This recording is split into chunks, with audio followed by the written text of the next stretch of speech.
What's up? What's up? It's your man E. Taylor here co-hosting the District Alum. My man Frank C. My man Blizzy.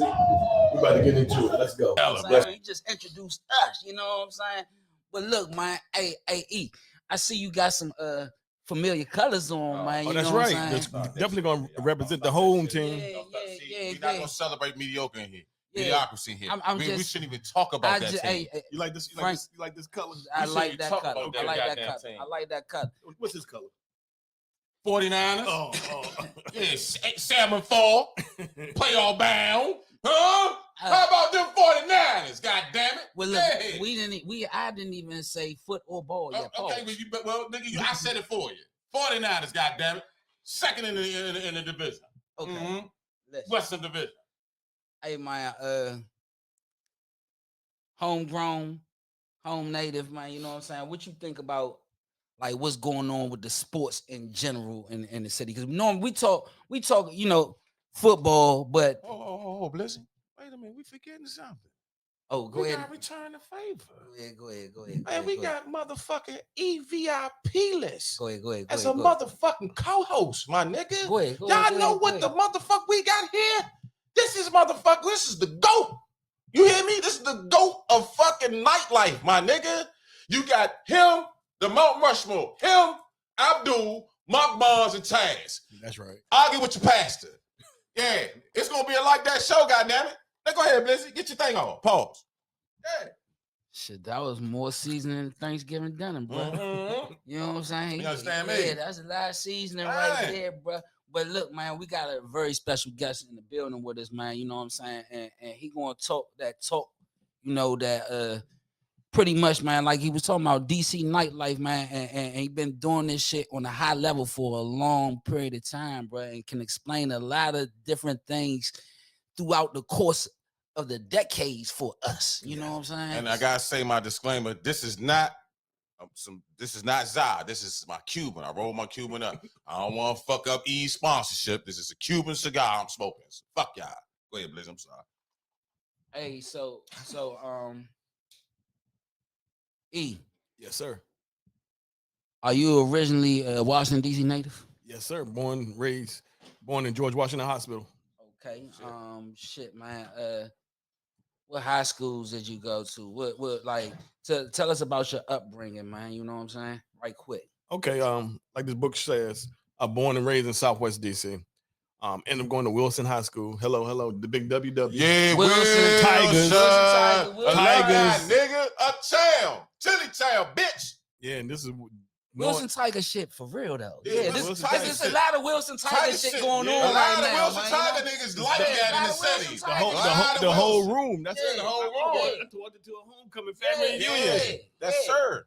Mm-hmm. But let's go though.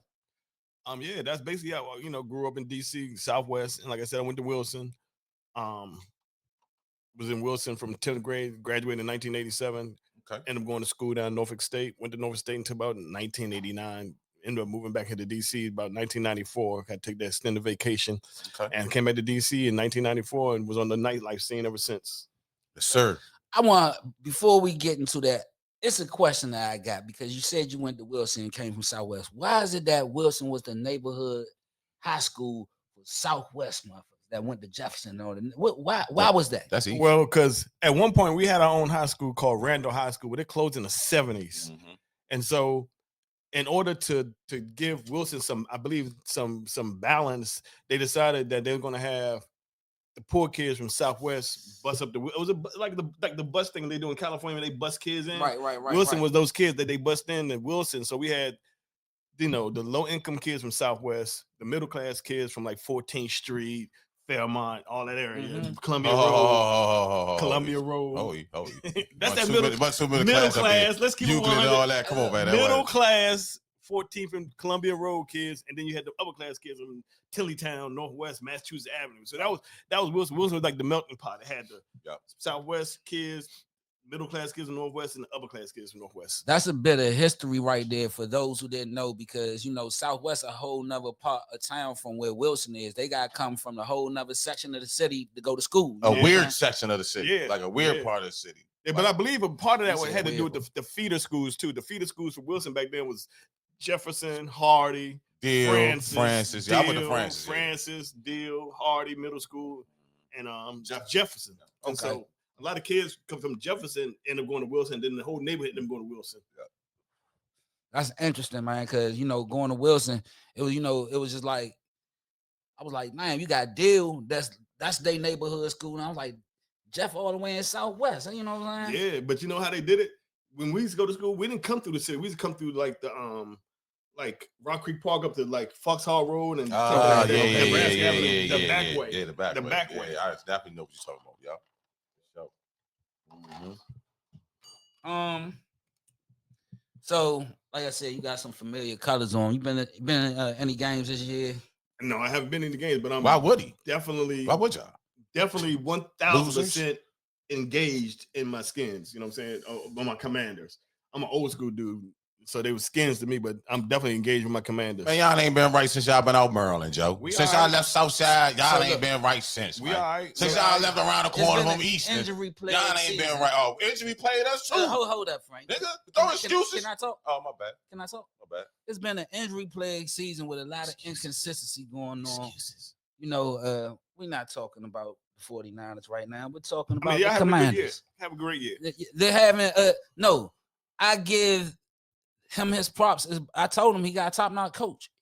His coach actually was our offensive coordinator. He was the offensive coordinator for our coach at one point in time, but he dropped the ball in the Super Bowl. But we ain't gonna talk about. I digress. We're not gonna talk about that. Excuse me. I just want to say something, DC. The last time the Commanders went to the Super Bowl, there were knobs on the TV. We had to turn UHF, VHF 1. Leave me the fuck alone. Don't talk to me until you even get to till you cross that line and get to the Super Bowl. We got the first step involved. We got the franchise quarterback. Now we about to build. So yeah, I remember somebody say he was a stud. I watched that episode last night. He's a stud. Where is he at now? Is he better than Herbert right now? No, nigga. Is he better than Caleb Williams? No. Right now this season. Yeah. Right now this season, he the last in this class. He was the first in this class last year, but we go season by season. So I'm gonna give you that. Right now, because he's not playing. Oh, because he's not playing. He got last in his class. He's not playing. What is shit? Let me tell y'all something. Y'all gotta remember, back in like 84, 85, it was another player that got injured his second year in the league, and he went on to win 6 championships after that. Who am I talking about? Who got hurt the second year in the league? Like 84, 85. And I'm not even talking about NFL. I'm talking about greatness and come on, you can't compare Jaden Daniels to Michael Jordan. I'm comparing Jaden Daniels to Michael Jordan. Are you smoking again? Bro, did you see his rookie year? That's the Tito. It's the rookie, bro. He's a rookie. What the fuck y'all putting his Cheetos? He's great, bro. He's a great player. Y'all want to admit it. That's why I would drink Cheetos, ladies and gentlemen. Listen, Michael Jordan got hurt the second year, and everybody put him like he run the rookie of the year, everything the first year. Accolades galore.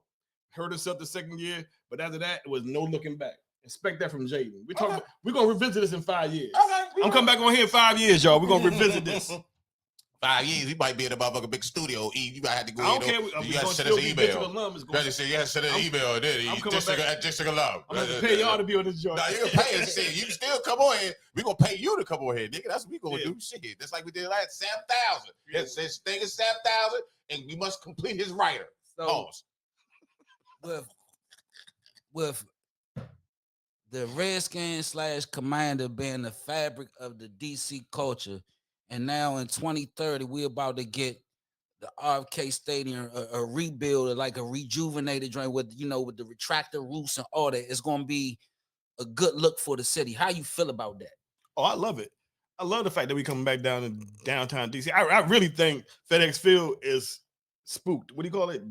Haunted. Yeah. It started because it's been too many names for one. It was Rouse. It started off as Raljon. Then it went to Largo, FedEx, Northwest. No, it's been too many names. Should have never named it Northwest. Nah, not that. Especially if it ain't in the city. Especially if it ain't in the city, it need to be up there by I say Southeast, Southwest, Northeast. They should have called it the Area Stadium, not the motherfucking Northwest Stadium. 202 South. They uptown it. Nah, we ain't want part of that. So we could lay a lot of blame to the past owner of the organization. True. Daniel drug us Sleazeball. into ruins for like to where we at right now. We struck gold last year. We struck gold last year. Lightning in the bottle. And the truth is that we were ahead of the schedule. If you look at New England, like with Drake May, we was ahead of schedule. I'm not gonna sit here and hold you because if you look at Drake May and Caleb Williams, what they doing right now? We talking about this year. We are. So why we keep talking about last year? This is New Year. Last year with the blueprint, it let y'all know what's coming. It don't got to be like. It So, don't have to be. okay, I'm gonna ask you a question. I said we was ahead of Can I ask y'all a question? This is a question for both of y'all. One of y'all can answer. E, you go first. Let you go second. When you lay down the blueprint, right? When you lay down the blueprint, right, of something, a foundation. When you work on that blueprint, you see the progression, right? You see the produce. You see the you kind of can see the finished outcome. So you don't regress. When you have a blueprint, you progress. The Redskins / Commanders regress this year, right? Then you're gonna make excuses, say it's injuries, but it's a team out there with 30 people injured, where a team has Fred Warner and Nick Bosa, which is compatible to Iron Man and Captain America. That's the 49ers, Look, and we are 7-4 right now, in 6th place in playoff contention, right? So we're talking about this year. I don't want to hear anything about last year. This show is not about mediocrity. You guys stink. You guys smell like baby doo-doo. And just sit back and drink your bullshit. Oh yeah, we're gonna take our lumps, but guess what? That's this year. You got always see. That's the thing about it. That's all we can talk about is this year. This year I got it this year. So we got it next year. He is talking like I'm not talking about this year. You got to correlate last year to this year. You know why? Because last year it brought expectations for this year. So you said the word you correlate. Yeah, it was good. I like that. Okay. Reason being, okay.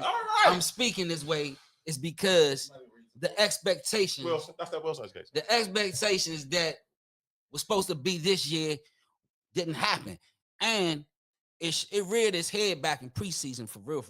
Pause. And reason being because the people that we had, like the second stringers, like the third string and the fourth, them niggas, we was getting blown out every motherfucking preseason game. So them the players we end up playing with when everybody got hurt. Right. When I started, got hurt. Yeah, when all the starters got hurt, look who we got left to play with. And that go down to Adam Peters, bro. I'm talking organization shit right now, man. You know what I'm saying? You ain't got to laugh, but it's real facts. I'm one of them people that's a failures. I'm like, okay, it was not our year. This ain't our year. Okay, y'all got it. You know how you just, you can see y'all got it. Y'all got it this year, but it's always the next year. And so that's what we're looking forward to this year. Ain't you tired of saying that, E? Nah, we ain't, because we didn't say that last year. You did. We didn't say that last year at all. No, we didn't. We was in the NFC Championship last year. Shout out to Philly. NFC Championship. And what did Philly end up doing? Winning the Super Bowl. Okay, so we lost to a good team. Oh, no. We lost to a great team. We lost to the champs. Yeah, we lost to the champs. We were one. Hold on. We were one game away from the Super Bowl. Nah, he is a Chicago fan. That's why he crying. He feeling real good. He crying over there. Chicago fan. Fuck y'all too. Fuck the y'all got that joint last night, right? We see y'all in 2 weeks. Yeah, big one. Yeah, big one. Shout out to Chicago Bears. And I like to say, for the record, I'm proud of looking at the brothers Caleb Williams and the brothers who didn't do well last year do well this year. I like seeing that. But you always was like that. You always wanted to see black men, black women strive. You always like, room at the top. You never hated on nobody parties. Not even a motherfucker you might not even like. You even promoted their parties. You know what I'm saying? So I fuck with you. You real for that. Thanks, brother. So look, before we move on, I want to just tell all our viewers to like and subscribe to the show. Comment. You know what I'm saying? Afterwards. Oh, yeah. And I want to give a shout out to 42 Flowers, man. My man, Deion Thompson, man. Go check him out. He got a flower shop out, motherfucker. Y'all know. If you know, you know. It's out Woodbridge. You use my name, you get a 10% discount. 42 Flowers. Flowers or flowers? 42 Flowers, nigga. Okay, flowers. Okay. Flowers, nigga. You know what I'm talking about? Yeah. What you like to do, ladies and gentlemen? Go holler on my ass. They 42 Flowers on Instagram, man. Deion Thompson. He played ball with me basketball with me up UDC, man. Shout out to my man. Yep. Bet. Basketball UDC. Shout out to Bella. Mm-hmm. Oh yeah, the Bella, man. Who we Happy birthday, brother. Yeah, shout out to them. Happy man. belated birthday, Yeah, bro. Shout out to Bella. So let's get to it. Mm-hmm. Right? You are like one of the leading people that's like really preserving the culture right now. One of the goats. You know what I'm Mount saying? Rushmore. And appreciate you, brother. And right about now, you know, you got books that's right here that's pretty much giving you the outline and the dates and the stories, the details to what was going on back then, man. You know what I'm saying? Back then when, bro? Yeah, back then when, you know, and let's talk about that, man. Like how did you, like, what inspired you to even write these books? Basically, it starts as a young teenager growing up in the Southwest. If I need to remind everybody, Southwest is pretty much the epicenter of what nightlife was in the 80s in DC. Yeah. You're talking about RSVP, you're talking about East Side, Mirage. you're talking about Chapter 3. Yeah. So Talk that shit, E. as when I was a young kid, we used to walk. Me and my niggas, we used to walk up to the clubs, sit on the curb, literally sit on the curb. We young boys, 14, 15, 16 years old, and sit on the curb and watch the likes of Rayfo, Tony Lewis, Frey, Carlos Cardozo, all the big dudes just ride past in their cars. Google them names, champ. And those dudes would have nicest cars. We'd be like, damn, nicest cars, man. They doing something. You know, we didn't know nothing about that. We was like, they doing something. So as we got older, you know, we going down. I remember one particular summer, I think it was summer 86, 87. We went down to RSVP, and the Madness Shop, Ed, Larry, and Ty, they was out there. They had a shopping cart. They was running around pushing these T-shirts that said Summer Madness. And they had the diamond shape in the middle with the little Talk E. mosaic. Remember them, John? Talk E. And they was out there selling them joints. I was like, okay, you know, this business has got a lot of ancillary money being involved. You got people going in the club, you got people selling outside of the club. So as I got older, you know, I was always around the clubs, and then I started going to the clubs, the Chapter, the East Side, the RSVP. I got old enough to go there, 18, 19 years old, and I fell in love with the nightlife business. I guess a lot of people don't fall in love with nightlife. I fell in love with nightlife early, and when I got to the point where I could have some money, I started doing my own shows. One of the first shows I did was when I went to college. I did the show at a place called the Bow House, and we did it was a party show basically. What college did you go to? I went to Norfolk State University. Okay. And we did a show at this place called the Bow House for Labor Day weekend in 1988. And we had Finesse and Sinquest, Red Essence, Our Bad, the Bad Boys, and Rob Bass and Easy Rock. And that show right there, hold up. To go back in time and you said those names, that was a crazy show right there. Crazy show. It was crazy. It was at this place called the Bow House in Norfolk. Yeah. So to go back, like, what year was this again? 88. 88. If you go back in 88 and you said them names for a show, that's a lineup right there. And you got to remember what time it was. It was 1988, Virginia Beach, when they had this thing called the Greek Fest with all the baddest HBCU chicks was down there, all the sororities down there, all the D-boys from New York, the Philly, the DC was down there. It was just one of the greatest weekends, one of the greatest weekends ever, for real. I heard that in a long time. Man, how you gonna lie, Joe? I'm old as shit. You don't lie. No. How you gonna lie? So how you gonna lie? In this book series that you got, I want you to explain, like, you know, like pretty much from like the time frame and give that, like, that detail of what was going on back then. Back then when I first wrote the book?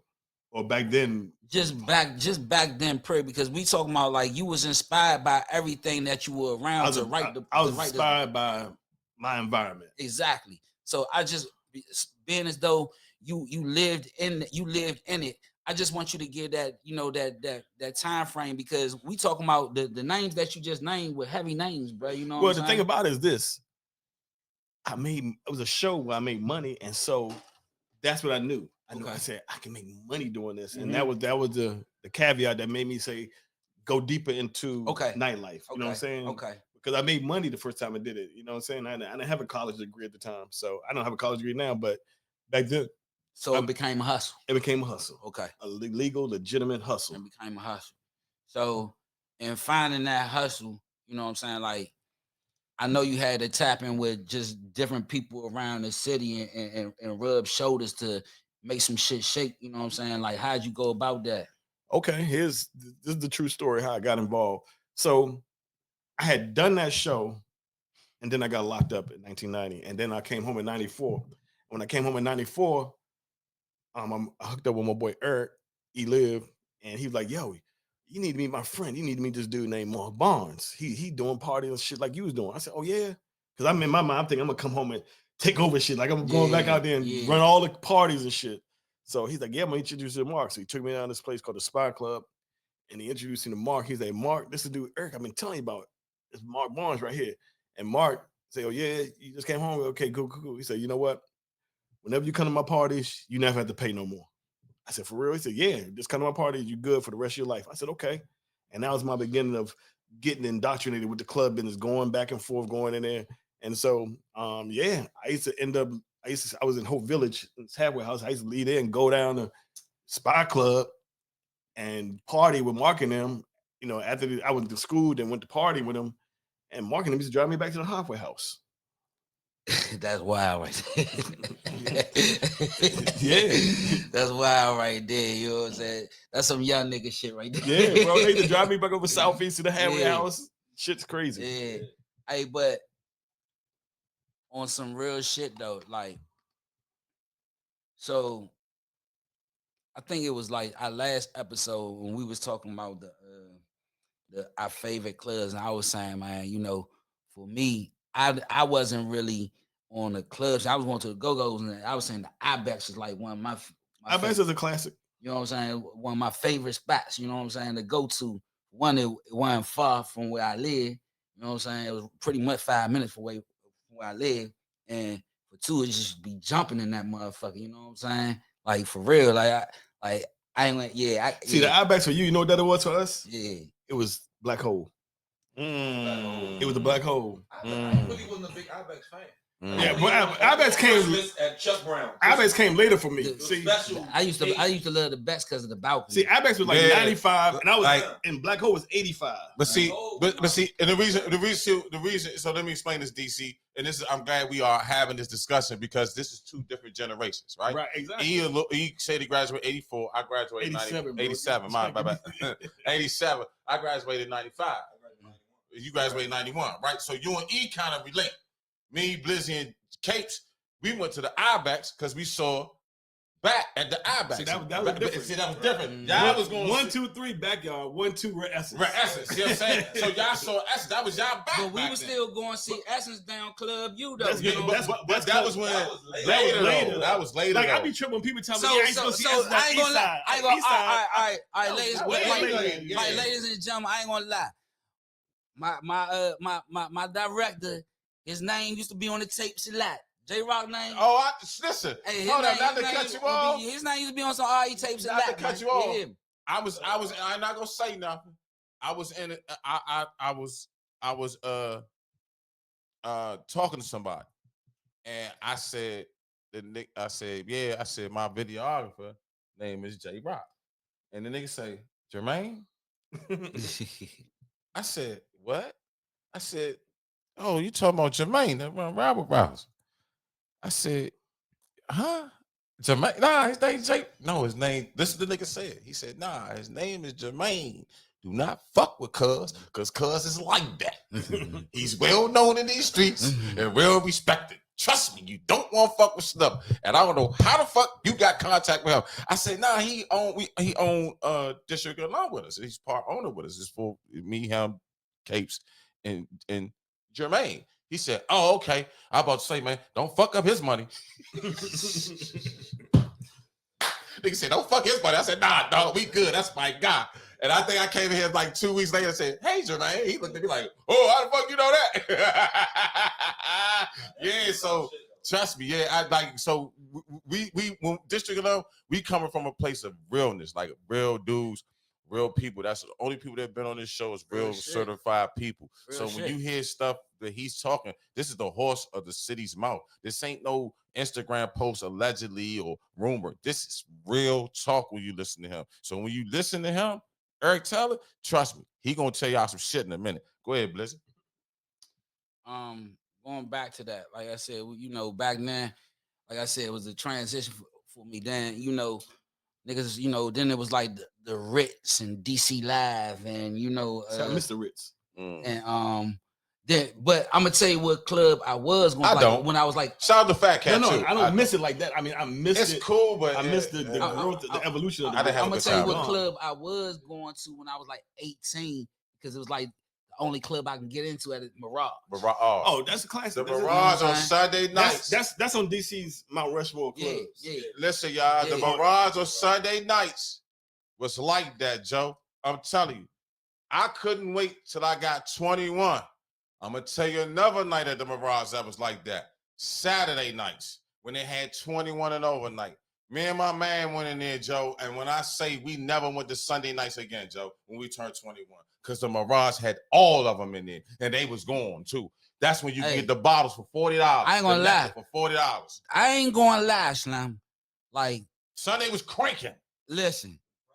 They was just going. Friday was which one was 21 over? What night was 21 over? Was it Friday or Saturday? When you talking about that ready to go shit, Saturday was 21 over, right? Mirage is on the Mount Rushmore, bro. 50 Cent Matter of fact, Ron Hunt called me the other day because shout out to Ron Hunt. Shout out Ron Hunt. Shout out Marbon. Shout out Abdul. I had posted a top 5 nightclubs in DC, and Mirage was number 3. Or he called me, read me the business. Give us the top 5. Go ahead. Give us the top 5. Hold on. We want to get the all that. We want to get the all that. Okay. Oh yeah, we got time. We got Eric Taylor. What he posted? Yeah, what he posted? I know. We need to talk about this book though. Okay. We need to talk about this. Mirage in the book too. Yeah, that's what's up. You know what I'm saying? So that's hey. No pun intended type joint, but that's what's up. You hear me? But yeah, the Mirage was like that. Them chicken wings, Joe, the fries, man, with that chicken, you better motherfucker believe it. So it was the Mirage, then like the Spy Club. Like when I got probably like 2021, that's when, you know what I'm saying. Then it was like, because you know I was a street nigga. I ain't really want to dress up back then, but then that's when you had to start throwing on your shit that's going certain. That was places. A transition period in DC. Yeah, you know what I'm saying. DC had a whole bunch of transition periods. My transition period was from Black Hole, Panorama Room, Cherries to like Chicago's. And from that point on, I went to Chicago. That was like 1990. Chicago's. Eve, what the fuck is you doing, dog? That was the transition. Talk, Eve. That was transition because we was doing the go-go joints, like a chapter. Like go-go had moved from like the Black Hole to like the chapters and the nice clubs, but it was still go-go. So the dudes was getting money. Like, okay, it's still dangerous. I'm gonna go to the college joints, the Chicago's, and I guess I went to the Ritz and the Spy Clubs and all those kind of joints. That was a transition period. But we all started going to DC. In DC, we all started going to go, what, 14, 15 years old? So, about 14. Bro. They make you leave. Bro. Yeah. They make you leave. Jump play first. Yeah. They come through and then you weren't old enough. You had to leave. Yeah. I'm inside in the corner. Oh, yeah. I see Essence because they make all the youngest leave. It was a WST for me. WST? Yeah, it was transition. It was WST, but from like back. Shout out to E. What's up, babe? E, what's up, babe? That's when like back in Northeast was playing up that joint at WSC. Yeah, that's before WS. It was 9:30 club afterwards. Yep. You know what I'm saying? Yep. But it was originally WST. You know what I'm saying? But that was, you know what I'm saying. That was like just different eras. Like Frank said, me, Frank Capes, and even J Rock. We grew up like Jay probably like early, like late 80s, early 90s, us like early 90s, mid 90s. That's when, you know what I'm saying? That's like when. So let me tell y'all something to piggyback like off what y'all talk about. The DC culture is real DC culture, right? Yeah. When sometimes I'm gonna keep it real. Y'all know I'm the real one on the show. If you was going to the clubs back then in our era, you was a bam. The only club you can go to was the Mirage back then. Yeah, we had the transition. You was a bam if you was going to clubs back then. You had to go to the Go-Go's, right? Or Cabaret. that's what I'm saying. So watch this. So watch this. Nigga, So let me tell you go-go something. in my hood. So The Sugarcane Palace was in my hood. Right, Sugarcane Palace, all that. Listen, I lived in Southwest. We had the RSVP, the East Side, and the chapter. right. So Yeah, listen, so hear me shit. out, y'all. Hear me out real quick. Let me finish. Let me land this plane. So when we did love, right? When we did love, my goal was to get y'all to come to the club. Fuck them corporate niggas. They gonna already come. Right. I'm gonna make sure y'all get to that motherfucker and spin that motherfucking bag. Right. And then when I walk y'all in to y'all table and y'all ain't paying nothing, y'all just paying for y'all table. Oh, I fuck with Frank. My name all through Southeast Potomac Guards right there. You better not fuck with Lil Frank. We'll fuck you up. And that's how it was. Nigga, Newtown. You bet my name rang names of Newtown. I ain't never hustle up Newtown. What's up? My niggas right there up there.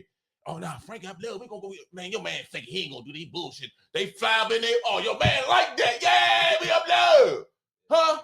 So, yeah, so DC was a different culture. We different from any state, any city. Every state, every city has a similarity to it. DC's its only unique call. I'll be trying to explain that to people. DC motherfuckers started going to clubs or venues and halls at 14, 15 years old. Other cities, they don't go out until they're 18. Yeah. Before that, they don't. Oh, you going to some bam ass hole in the wall club? They weren't even doing that. In DC, we started doing that at 14 years old. I remember going to the high school, seeing the go-go, the Essence, taking the bus, taking the 70 up Georgia Avenue, going to Coolest Roosevelt, Anacostia. Coolest Hey, Sitwell friends. Sitwell for Curl. Back in the day, the motherfucking feds had a go bang. That was sidekick. Side by side. Bad ass police. They the create. The bad ass. Bad ass hit the ball. Hold the third district. Hold it fourth district. The side by side bang. Side by side. Bam, motherfuckers. Fuck out of here. Nah, those. They used to crank those. They crank. They used to crank those. I ain't gonna say because they used to try to sound like the real go-go band, so they hit the pockets and all kinds of shit. Yeah, you're right. Yeah. Nah, you know but what you left off though? What? WST tonight. I just said. That's what I was saying. I was just saying, bruh. Like that's where we started from WST before we came to 930 Clubs. Man, back used to go up in that joint, man. Because back used to play before Groovers and used to have shit going. You know what I'm saying? Like that's how. And just listen to what he just said, ladies and gentlemen. Back used to open up for Groovers. Groovers used to crank. Yeah. And I'm telling Groovers had a I'm moment. Tell y'all something. They had a moment. You go to a Groover show, Juiciest Sunshine is gonna make you go home and make you have a baby. I'm telling you. Good God. I mean, technically, in performance terms, if you open up for a band, you would just put it this way. No disrespect to back. Just put it. I ain't saying that to put. Just put it this way. Back then, if you was like between 15 to 17, 18, around that time, and going to the WSC, that shit was lit. But nigga, you don't bump a nigga in that motherfucker. Nigga, hold on. The WSC was a playground. Don't go to that black hole faking, nigga. The cut crew, my back used to play. We ain't gonna talk about. I'm in the black hole. Go ahead. Some serious shit happened in the black hole. Celebrity hole. I'm in the black hole. Back cranking. Gigs going to coming through. It's a cut crew invasion. I'm looking around. I see 30 young niggas like running around the motherfucking like the box of the black hole was a big ass open venue with a box. It was a box. So these young niggas running through, right? So 1-7 in the jump. We like, hold up. Who the fuck? I said, this is my first time ever in the black hole. I said, who the fuck is these niggas? He said, man, that's the cut crew. And as they running, they getting closer and closer to the middle. So I said, man, you know what? When they ran that way, I backed all the way back to the bar. I said, man, I'm not fucking with these young niggas here. Because it's about to go down there. And sure enough, if you didn't move out their way, it was a problem. See, back then, sheesh. For all the young niggas, he laughing because he knows. Let me say all the young niggas. Let me say all the young niggas this. You had to be there. Hey, Frank. Count on the skin ring. Nah, that jump wasn't cranking though. Hey, Frank. I'm trying to let these people know that back then, Slim, you really had to be there. You had to be there. You really had to be there. If you wasn't there, you was going to hear about it for sure. And it was the truth. But it wasn't no fabrication in it. And it wasn't no camera phones. No camera. It wasn't no camera. And you know what? A nigga will really get his ass whooped. Bad. I'm sorry. Bad. Like, I'm nigga, sorry. like I just say, like I remember when love first opened up, when the corporate, when that corporate situation, niggas start getting that money. Women and niggas start getting corporate money. You remember them corporate niggas who come in the club, 1223s, the motherfucking Ultra Bars, the DC Lives, you know what I'm saying, the VIP clubs, H2Os. They used to come in that junk, fake dressed up, faking. And it'd be a nigga from motherfucking Capers right next to him. They get the talking crazy. Mink, bottles, bitches kicking them in the face. They get dogged. I used to try to tell niggas, when you get long, I used to tell niggas, don't do that. My niggas used to come out and tell, I was like, tell niggas, listen. My niggas from Philly used to come out and tell all the time. I said, listen, I understand y'all from Philly, but y'all not in Philly. Y'all gotta chill. Cause DC niggas is gonna swing and talk to you later. I'm telling you that now. Nigga, we went out. I went out with my Philly niggas, right? We went to motherfucking Platinum. We had a tape. We got a tape. We popping, we smoking, whatever. Do what we do. This is a long time ago. Man, next thing you know, niggas just still a nigga for no reason at the section. Mink. My man said, God damn, Slim, you wasn't lying. I said, nah, this how they go down here. We don't play no games. It's been like that. It's been like that. So That's just crazy. Hey, honestly, I got hit in the head with a bottle. Hey, but look. And look, we talking about an herb right now. Got your ass, we talking about an herb right now that I don't know if these young niggas can even live in that herb right about now. I don't think so, nah. Because I don't know if these young niggas can live in that herb right now. Because if you did something, because nigga, you know how many. I'm gonna say this and I'm done. We're gonna get to what we need to talk about. You know how many calls I used to get, bro, and niggas ask me, yo, do this nigga so and so be coming to the club and send me the picture? Or I meet up with a nigga and say, hey man, you seen this thing? I'll be like, nah, whole time he might be somebody I know. Right? Because we was at Shadow Room Thursday. This nigga get the faking. Security got into it. Right? Got in the middle of it. So I'm like, huh? Yeah, these real. This nigga's like, y'all, calling me up. She used to be crazy. He know. I done saved a lot of nigga lives out here. And I ain't gonna name no names. I would never put that shit out there. I would take that shit to the grave because I'm a real nigga. But I done saved a lot of you niggas lives out here. A lot of you street, cool, talking crazy niggas online now. Saved a lot of you niggas lives. I'm talking to you, y'all. Yeah. Hey, E. Hold on. Piggyback on what you said about damn, the essence stuff we was talking about. You said something about I forgot, bro. Eastside Essence. No, he said something. I wanted to piggyback on what he was saying, but I can't remember what he said. So your joke was so long. I'm like, God, pause. Oh, whoa.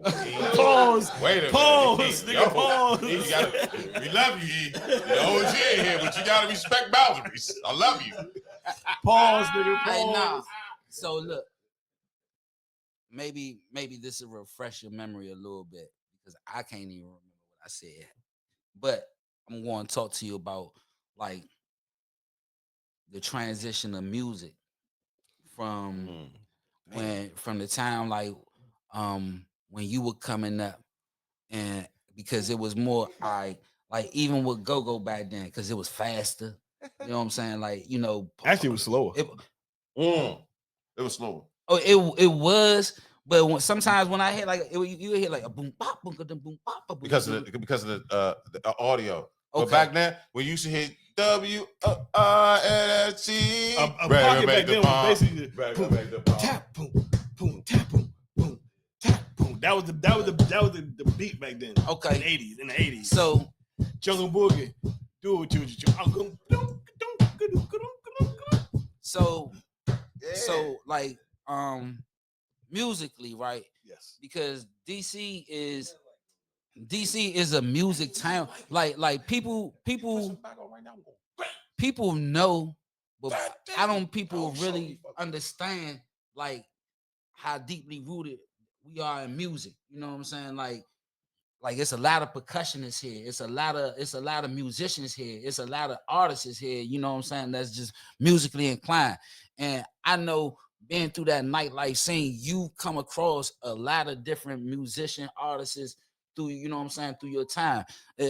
Talk about, you know what I'm saying, like, you know, your experiences, like with the different people you done came across or had this, you know, had experiences to meet or, you know, just chop it up with. Okay. One thing I'm gonna say is that DC is a city that reminds me of New Orleans with the jazz. That's how, you know, people in New Orleans kind of gravitate toward that jazz culture, and that kind of revolves around, you know, making money in clubs and musicians stuff. That same thing with go-go in DC. We kind of have embraced go-go as our jazz for our city. So that's one thing I wanted to say about DC and go-go. Some of the people that have come across my line over the last 20-some years, I met Wale early in his career, very, very early in his career. Shout out to the fan. You know, this white boy named Logic. Not saying white boy named Logic, but back then he was just a young white boy passing out his tapes in front of platinum. He actually mixed.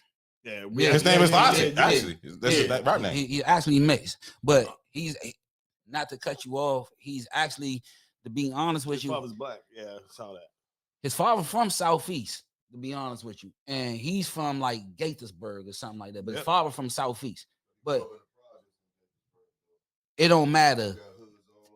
I'm not even talking about just his background. I'm more so talking about his talent and the fact that he is honestly a big artist outside of what maybe these youngins may know. You know what I'm saying? That's even here. He got a fan base. Let me just put it this way, because I think he was a Grammy. I think he got Grammy nominated. Finish your statement.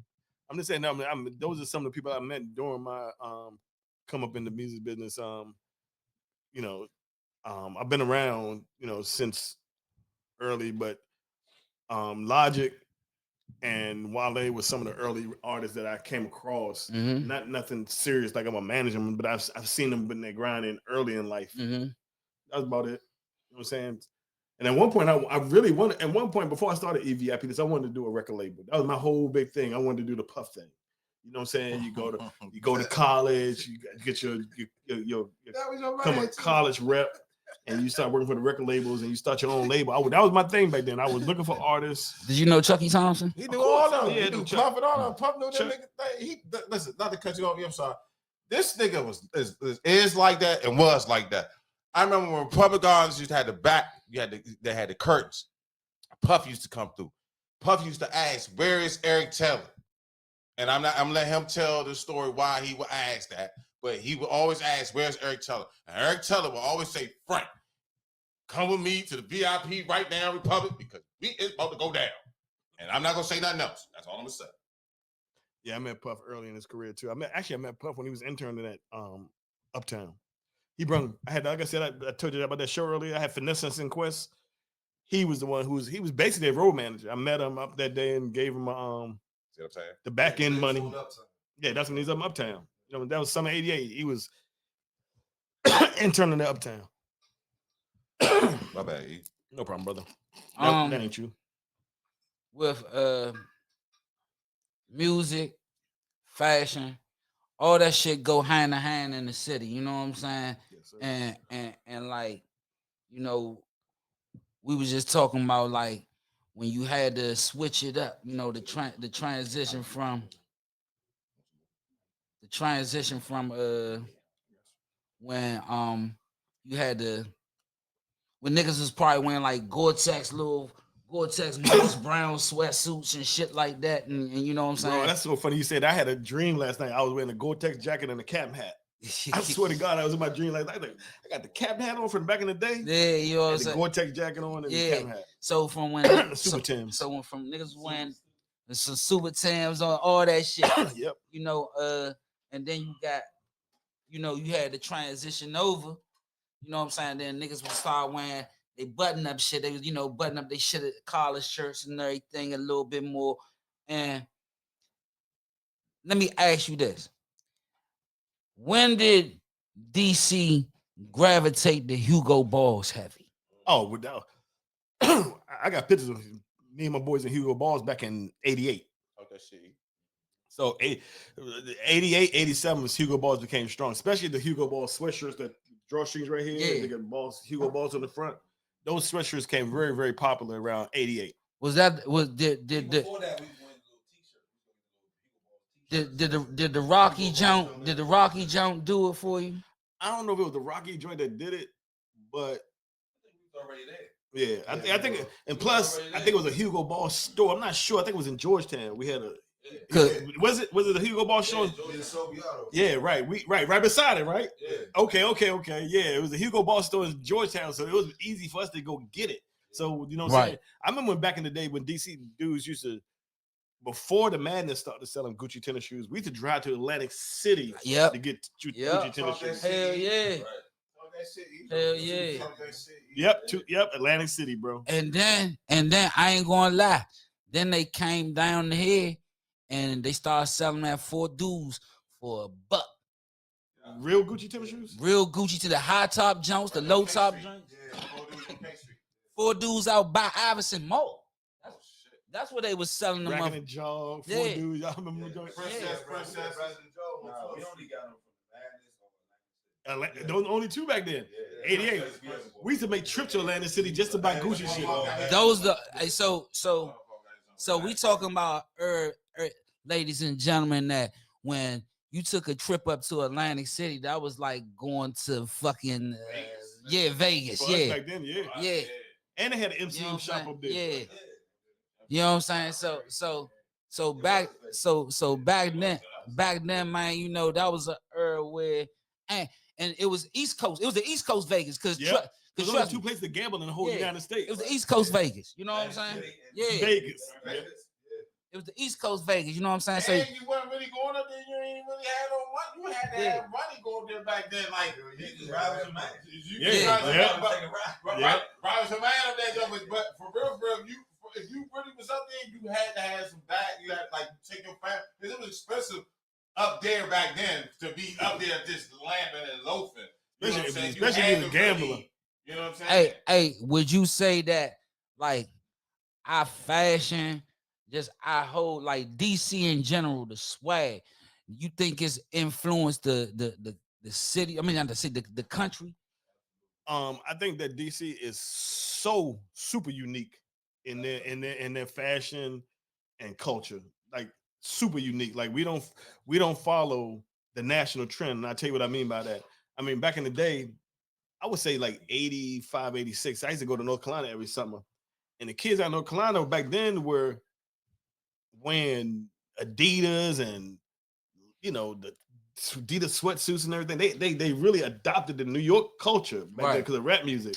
And I was from DC and I was steady wearing 995s and, you know, my look, that DC look. So that's what I realized. The whole country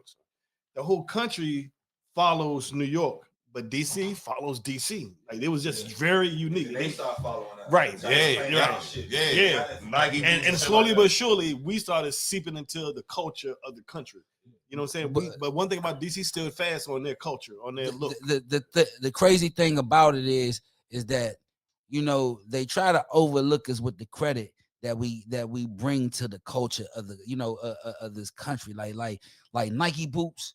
Like, come on, that's us, bro. You know what I'm saying? That's us. Phone pauses. That's 7 years. New Balance. That's 7 years. That's us.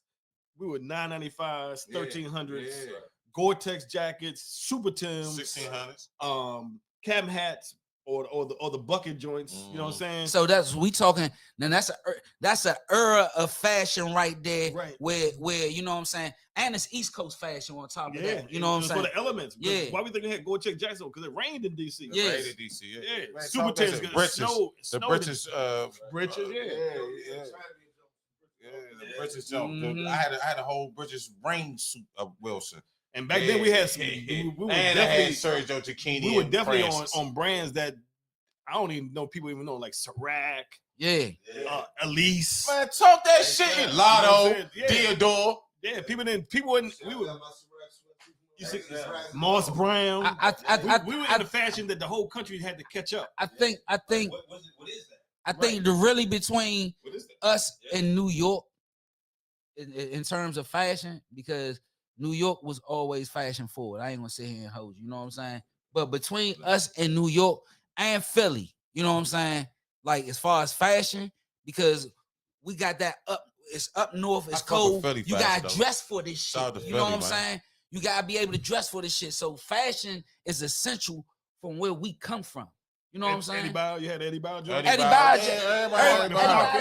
Man, Eddie Bauer, you had to have an Eddie All Bauer. this new shit, I don't even know this new Eddie shit. Bauer, Super Champs.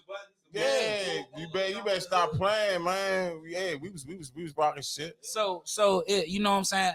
And like everybody from different states and on the East Coast, you know, don't have the same style, but because it's cold, it's somewhat similar. So you're gonna see you may go up, you may go, like, especially now, you're gonna go up to New York and see somebody with some Nike boots on. You'll go to Philly and see somebody with some New Balance on. You go to Baltimore and see somebody with some New Balance on. You know what I'm saying? Like from our demographic, is that's what it is. But the origin, you already know where the origin come from. Bro, you know it's funny to say that because I was 85, and that's 2025. That was 40 years ago. Like the things that niggas is getting into now, we were doing 40 years ago. Yeah. 40, 30 years ago. That's crazy. Man, hey, look, man. Hey, bless you. Man, It's 40 years ago. Let's get to what the people want to hear, man. Remember it was a rush on Super Tims a couple years ago. Remember? Yeah. Them Jones sold out. I couldn't even get a pair. I was mad. Oh man, hey Slim. I was mad the Super Tims sold out. Let's just say, man, Super Tims is that's probably a definitely DC, a 100% classic boot, bro. That's a DC. You was getting money or you was robbing niggas back in the day? You had them Jones. What? Straight up. Hey, nah. Hold up. Or your mother had a good government job. Hold up. Nah. But most niggas had them. Those was getting money. Nah. Hey, J Rock would contest to this. And it was a nigga money on 3 or 4 pairs. It was a nigga around my way back when I was younger. Back in the day, we called him Rambo Rick. He had them Jones on 365 days a year with a camouflage jacket on and a machete, my nigga. He was ready for wreck every day. All he wanted to do is wreck every day. Yeah, that's it. Rambo motherfucker like Rick. that means that means you ready for wreck. That nigga name was Rambo Rick, my nigga. That was his purpose, my nigga. Rambo Rick is crazy. Rambo Rick, my nigga. Taking me outside the Rambo Rick. And if you go off the club, you gonna fight. Oh, Rambo Rick. You will fight, my nigga. Win, lose, or draw, it's going down with this nigga. The fuck he thought? Hey, what the fuck? Hey, what the fuck he thought he was in the Congo or something with a machete? And his brother. Hold up. The crazy thing about it, his brother Raymond was way slick, and this nigga was just a savage. It was crazy, but that was an herb back then. I'm talking about, you know what I'm saying? That was an herb back then, man. You know, and you know how you asked earlier about would this generation be able to handle that generation back then? Let me just give you an example of something that it's nothing to brag about, but it's just reality. Is real shit. Talking shit. Back in 88, 89, 90, DC murder rate was like 500, 450, 430, 500 people a year. And there's nothing to brag about, so this ain't nothing. We're not glorifying this shit, y'all. But it was called the murder capital for a reason back then. And now there's 150, 200 murders in DC, and the government go crazy. Can you imagine? Them kids wouldn't have been able to handle 1988, 1989, 1990. They wouldn't have to move. It was different. It was, back then, you really had to be very cognizant of what was going on around you because DC was savagery back then. Hey, DC in America, they had a whole episode series called City of the Siege. Yeah. Go Google that shit, bro, about the nation's capital. Y'all talking about Chicago right now? Man, I remember certain neighborhoods you couldn't even walk down the street. You couldn't even walk down the street. We didn't know it. I didn't know it. Still going out. We didn't know it. We didn't know that we was in danger. Hey, bro. So we didn't know it though. I ain't know it was dangerous. So back then, ladies and gentlemen, like we ain't give a fuck about what kind of car we had. If you had a bucket and you tinted that joint up, we called them back then hoopties. If you had a hoopty and that junk was tinted up, and especially if it's a vicious junk, nigga, you better watch your ass. You better have that Caprice ass. You a Caprice ass tinted, come out that motherfucker, smell like that motherfucker backwood and that motherfucker. Delta 88. Bro, my cousin, you get all the push. My cousin had the Caprice. You get all the push. Caprice Put the push on the thing for hot. My cousin had the Caprice Classic. Put the push on the thing for hot. I first came home, he had the Caprice Classic, came to pick me up. Backward guts. The whole back's fucking floor was guts, bro. Nigga, I could tell you I like- Caprice Classics, Delta 88s, Yep. LeSabres, Caddies, Crown Vics, nigga. Ford Tauruses. Nigga, That Ford was Taurus. that was like 94. That was Lincoln Mark Mark 7. Yep. God damn you motherfucker. Shout out to my liaison. Eldorados, man, hey Slim, we talking that's when niggas used to dress their old schools up. Back in the day, niggas used to take pride in their cars too, because rims used to be like that. When you had some rims on your car, a nigga thought you had that bread too. You know what I'm saying? Because if you rims was Don't forget about them Z's, y'all. Don't forget about them Z's. 300Z, 300. That that was in the 80s though. Y'all that was in 88, 88 and 89. My brother had a Z. My father had a Z. I Yeah, had Z's. yeah. Yeah, I know. Nigga told me. I had a Porsche too. Yeah, I know. Range Rover too. You had a motherfucking AMG motherfucking 500 too. There was a gift. I know my man. Yeah. That was my man. We used to trade. Yeah, we used to nigga, trade I the know. Range Rover for the Shit. 500. Let me tell y'all something, y'all. You know you like that when a nigga give you the keys to a brand new motherfucker 500 AMG. Say, Mike, go ahead, take that junk, man. It's yours. Like, that's when you know you like that. Like, this shit I'm saying, if I'm lying, he would say, Frank, stop. You're lying. Like, this what he was doing. This was, he was, like, no dick ride shit, but on some, because he was who he was, and he was a real one. He looked out for everybody. Like, I remember going out, man, I would see each other with a bunch of females, niggas and shit, celebrities and shit, right? And I'd be in the cut smoking my weed. He'll walk over to me and say, man, Frank, you with me. Come chill with me. I'm like, nah, no, come with me. You and have a drink in the hand. Champagne here, take this. Pull me over there. Smoking good. You hear me? No, nothing. He don't want nothing from me. You gotta understand, I've been knowing Frank from the club business probably, it was 95, 96, probably like 30 years now. Yeah, 30, So, at least 30. Yeah, at least 30. We was Republic Garden days. So he's an original. I used to work at the pool table. He used to come to that motherfucker. He's an original. Suited up, slicked out. But first, I'm gonna tell y'all something. I'm gonna tell y'all how. Man, fuck it. I'm gonna go ahead and jump the gun. Blaze, I'm sorry. I got to my mind here. So look, eVIP list. He was just coming to him and this man, light skinned niggas. I used to call them the Pretty Boys, right? They had all the jumps. Every time he comes, he's like, Taz, who the fuck is it? Oh, that's E. He cool as shit. That's my man. Watch this. Taz will walk over to E. What's up? Taz like, that's my brother Frank. Every time, boom. First time we met, boom. Frank, oh, that's my, okay, Frank. That's, he introduced to the light skinned nigga. The next 2 weeks, I swear to God, it's all of this time. E come to me, he had this white card. It said eVIP list online party, something. Am I lying? He said, Frank, this is gonna be the next wave. Fuck with me, right? So I took a bunch of the cards. I'm passing them Jones out. Didn't ask for nothing, right? He said, get these cards, getting them out. All the bad bitches, right? Boom. A month later, he come to Republic with these T-shirts that say eVIP list on, right? Him and his man, they sitting at the bar. I said, man, I need only person that got these T-shirts was me, Taz, and Mark. Don't ask me why. I know that's what I know. I had mine on the next Friday. You couldn't come in Republic Guards with no T-shirts on. So I'm in that joint. He see me. He suited and booted. Right? He like, oh shit. Right? He got the shirt on like this my nigga. Like Sice. He come here, nigga. This my nigga. This my brother. Like this. He's always call me Franklin like. He's the only nigga call me Franklin like. He's calling me Franklin like that's my little brother every time, right? Then we got tighter because we knew mutual friends. RP the Juice. I'm gonna fuck him up with that one. Juice. RP the Juice. Our man. Boom. I ain't gonna talk about that. That's a whole nother series. We gotta have him part 2 for that one.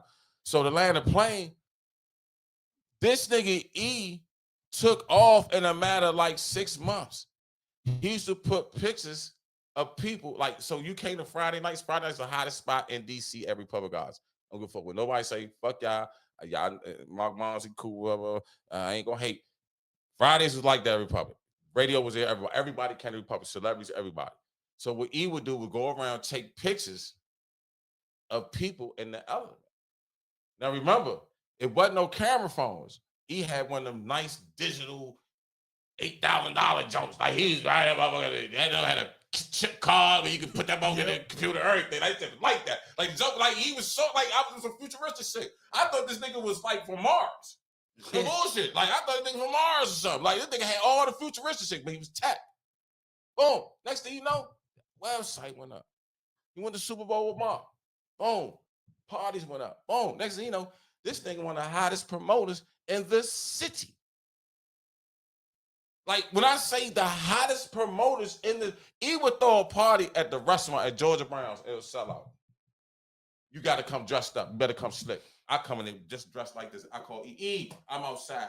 And when I say E will come get me and sit me at his table and look like, and like he'll say this. He'll do this for the crowd. Oh, Frank, you ain't dressed right, but come on. Just for the crowd. Just for the crowd. Oh, Frank, goddamn. Just for the crowd. I'm gonna be like, fuck you. Cuss him out with a wink. Frank, come on, man, goddamn. I walk right on there, smoke. Give me the J. Come apart like you can't be come apart. I said, "Hey, come on, man, you my man, right?" So he gonna tell y'all how when if you listen to the story he about to tell y'all, and you look at this book, you purchase this book, you gonna understand why when I look at this book, I see my face in it. I remember exactly what the fuck was going on. You seen the joint? So what? That's Mike on the cover at Dream. Nigga, I smoked the J with Michael Jordan, nigga. So man, Mike Jordan at Dream playing pool. All right. Huh? So look, hey, I want yeah. segue into that, right? You know, when did you first start documenting all this to put this together? Okay, here's an interesting story. Back in the day, I started working at Republic Gardens around 1995, 1996 for Mark Barnes. You know what I'm saying? I just come home, I needed a job, he gave me a job. So I'm working there in 1995, 1996. That was Mark's right-hand man. Like, my bad. Really learning the business of Mark. Facts. Mark would go pick up flyers, go get the flyers created, go to the radio station, go this place, that place. I'm with him all the time. So I'm absorbing this shit. You know, it ain't like I'm like writing it down. I'm just absorbing everything that's going on around me, right? And so it came to a point when, like, 1998, Mark was like, "Listen, bro, I need you to take pictures of people in the club. I want you to be this official person that take pictures of people in the club, and I want you to put them in a slide, and we're gonna put the slide projector over top of the pool table. We're gonna flash on the wall, you know, blah blah blah." And I'm upset, like, man, I'm trying to be a promoter. I ain't trying to do no fucking pictures. You know what I'm saying? I'm trying to skip all this shit. I want to be like you. I want to be a promoter. Right. He's like, "Nah, you need to take these pictures. If you don't do it, I'm gonna fire you." I'm like, "Fuck." So I had to take the pictures, right? Best decision I ever made in my life. What? Because that's one of the lessons I want to tell y'all. Sometimes people have you, a God or people put you in positions that you don't really think you should be doing or want to do, but do them anyway, because there may be a benefit you don't see at the time down the line. And this right here is a pure benefit from that conversation with Mark talking about, "Hey, I need you to take pictures in the club." Back then when? Hold on, and the piggyback ladies and gentlemen. Remember, I told y'all I met him working the pool table at Republic. I was working the pool table, and that was my job, to get on top of the pool table and put slides in the joint. And what happened was, we were flashing these slides on the wall, and people were like, "Oh, you know, right." And then it turned into a hustle. Girls be like, "Oh, Eric, take pictures of us." I'm like, "Oh, okay. I'm meeting the baddies now." You know what I'm saying? You know what I'm saying? Give them the card. It's gonna be on this website. Come check it out. Give them the card. Gonna be on this website. And that was the beginning of eVIP. That was the whole beginning of everything. You know what I'm saying? And what I didn't do was, I didn't throw my pictures away. I kept all the pictures. Like, you go home, like after the club that night, that's when I had that young energy. Go home at 4 a.m. on the drunken shit, plugging it in the computer, the camera in the computer, downloading the pictures, uploading the pictures, sending out an email by 8 o'clock. And now at 8 o'clock in the morning, the girls who was taking the picture at 12 midnight open up their computer screen and they seeing their pictures. And you was on it immediately. Immediately, bro. Because I realized people loved it. You know what I'm saying? So I kept feeding it. And our subscriber base grew from 4,000. I started with 4,000 people, 40,000, 450,000. That's how the subscriber base been. Because we had a system where we used to send out an email for a party. Say, for instance, you having a party at H2O or DC Live or whatever. The party, we would send out the email and it was sent it to you, and you can send it to 10 friends, and y'all can get in the club free. So granted, it wasn't social media back then. That's how this is not DMs. These are emails. That's how people did it. They would say, okay, especially girls. Like, I got 10 girls. We all want to go to the happy hour together. We can get it free with this email. They send it to 10 friends. So that's 10 more emails I got. Now I'm sending them, you know what I'm saying? I'm collecting them 10 at a time, 10, 10, 10. And you're sending them out. So your 1,000 become 10,000, 10,000 become 100,000, 100,000 become a million. But you know, it was 40,000, 450,000. So that's how it started. And from that point on, we just kept feeding the beast. You know what I'm saying? You had promoters that wanted their parties promoted. You had people that wanted to know where the parties were. And you just kind of become that loop for people to get that information. Man, that's crazy because it seemed like it's a lot of work. It was, but I loved it. I loved the party business. So I felt like, I was doing, I didn't look like where I felt like I was doing the consumer a favor. When I first started, it was like, I'm doing people a favor. People want to know where the hottest parties are. I'm giving them the hottest parties. The internet was brand new. So people were learning how to, it was only 3 domains out there: Hotmail, Yahoo.com, and AOL.com. It wasn't even no Gmail. It wasn't Gmail back then. No, it was just 3: Yahoo, Hotmail, and fucking AOL.com. Just from, talking to you this whole time, what I'm really getting from this is that you love this shit. Definitely. I've given this last 1995, I would say 95 to 2025. Last 30 years have been consistently about DC nightlife. But I didn't backdoor into it. I really was a part of DC nightlife. I really was at the Black Hole. I really was at Cherries. I really was at, all these, I didn't start my club business at the clubs. I started my club business at the Go-Go's. I think that makes it more authentic because you're a DC person. That's your upbringing. You start in the Go-Go's. You don't start in the clubs. I think like for most of us, for real, like when we young, we not introduced to no clubs. If you know what I'm saying. Well, we used to venues, but they go-go venues. I think for most of us when we was teenagers, I was a junk fan. We wasn't going to like in other places. They were going to clubs. We were going straight to the go-go. Like I'm talking about, you can be 10 and go to a kitty go-go for real. You know what I'm saying? But you go to your. When they come out to your neighborhood, when they go to they outside playing, exactly. And you standing, playing on the field. You standing as a little kid, what the hell? And then next thing you know, you may form. I'm pretty sure everybody had experience in trying to form their own band at some point. You know what I'm saying? So it's like you become attached to the fabric of what's going on here. You grew up in DC. It's just a thing you grew up in DC. You end up being. The first Go-Go I went to was outside in Southwest. It was a building called 203. They had Rez and the Boys in the back. Outside. Rez and the I remember seeing Rez and the Boys and Good to Go, the movie Good to Go. That was around that same time. This was 2 years before that. That was a whole Go-Go movie. I was like 12, 13 years old, and they like Red and Boys playing in the Southwest. It was exciting back then because we didn't have go-go bands that came outside. And Right. So we all went down there, and that was my first time seeing a real go-go band, Rez and the Boys. That's crazy, man. That's real DC history right there. Yeah, bro. You know what I'm saying? Like that, and like you were saying, like back in the day, like the first time when you talking about Van Grack, you know what I'm saying? Like DC Scorpio had on Van Grack and I'm a hustler, like on that video and shit, man. You know what I'm saying? Like that's like he one of the first rappers. Yeah, that's from DC. That's really from DC. You know what I'm saying? That he was accepted. He was one of the first that was accepted. Yeah, one of the first that was accepted. Him and the other dude, Vinny D, $55 hotel. Yeah, $55 hotel. So I got a question for you, right? What's up, man? What party that you threw, right, that you realized and you looked at the crowd and you was like, damn, I'm really that nigga? No, I don't never go that hard. But come on, dog. You that nigga, dog. I'm telling you that nigga. I've had some joints that I've been like satisfied with. Those are the bigger ones. Like we did Meek Mill at Echo Stage. You know what I'm saying? That was like in 2015, I believe. He had just come from jail. He remember Meek did like 3 sometime. Yeah. He had just come home, so it was like one of his first concerts, and me and Foots did it. We had like a cut line. Man, it was such a crazy party, man. Our cut line made like $40,000. Like, Jesus. This is the cut line. Like just to pay more to get in. Pay more to get in. You know what I'm saying? It was sold out on the inside. Bar did crazy numbers. So I was like, it's only satisfying when you make money. Right. You know Right. Cardi B was the same way. So okay. So what was your so I know I don't think you ever threw a slum party. I never threw a slum party, but it's a party that I might have thought, like, you know what, this could have been better, or I could have promoted better. What party you think that you thought that, man, this junk was some slum shit?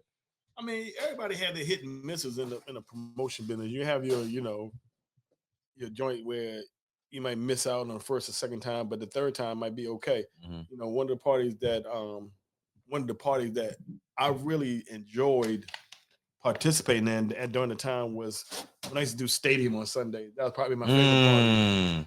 What Taz part of that with you? Taz was part of Tuesday night with David. Tuesday. Okay. Sundays was me and some other people. We did Sundays up there, and that to me was probably one of the highlights of my career because Stadium was just a different situation. It was just different. You know what I'm saying? So what you telling people you never had no slum party? See, that's what I'm saying, America. I told you Mount Rushmore. It's Mark, Ian Taylor, Abdul, and Taz. I'm telling you, that's where it stops. And that's why he's saying he never had no slum party. I had one joke. It's an Ultra Bar. I never forget that shit. My second party at Ultra Bar. We was doing Wednesdays competing, but 2023, suck ass nigga. The thing about it is that you can't, like I did it for 20 years, so I had to have more wins than losses in order to make it a business model. And your wins forgets about the losses. Yeah, like it's like casino. You want to go in a casino, you want to win one time out of every 10 times, one time out of every 5 times. No question. That one win could change your whole life. Yep. So with this book, what do you want people to get from the book? What do you want people to, what's the take from the book? Well, my take from this book is called Back Then When, as you can see. And as you can see, it says from the black hole to bliss, meaning that it covers an era in DC for me that I personally experienced. So I started my party, nightlife, club business going to the black hole. That's at age of 14, 15 years old. And then I won't say I ended at Bliss, but Bliss was like one of the last mega clubs that I was involved with. And so from the black hole to Bliss, Back Then When kind of highlights DC from 1985 to like 2015. 2015. And it just kind of highlights all the venues, all the celebrities used to come, fun facts about each venue. You learn, what I'm saying? Like people look at, for instance, DC Live. It tells you in there that DC Live was a department store before. You know what I'm saying? People know it was a Lane Bryant. Yeah. So people know that it was a club, but don't nobody know the history of the building before it was a club. So the same thing with Love, same thing with Dream. Dream was a Kodak film processing plant before it became Dream. You know what I'm saying? So it basically taught me that the club business, got nice pictures in here, celebrities and everything, but the club business is a real estate business, bro. It's more of a real estate business than anything else. People think it's a club business, but it's a real estate business. And what happens is that people refurbish, reimagine these places, Lane Bryant, Kodak's building, Platinum being a bank, and they reimagine them into facilities that can accommodate people and make money off of it. And then when that's done, guess what they do? Sell. And your ass is that cold club experience that you experienced is done. And we know we can name 10 clubs right now that all went through that, from the H2O on the Wharf to any other club in the city. It's gentrification modification. You know what I'm saying? So is there selling on this? On club business? Yes.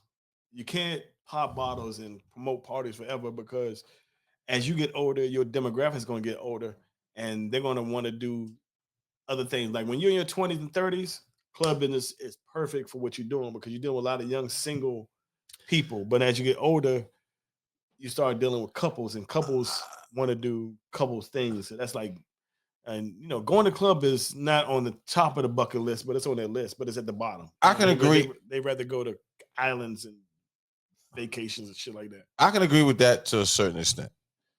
I think, for example, who breaks that norm is Mark Barnes.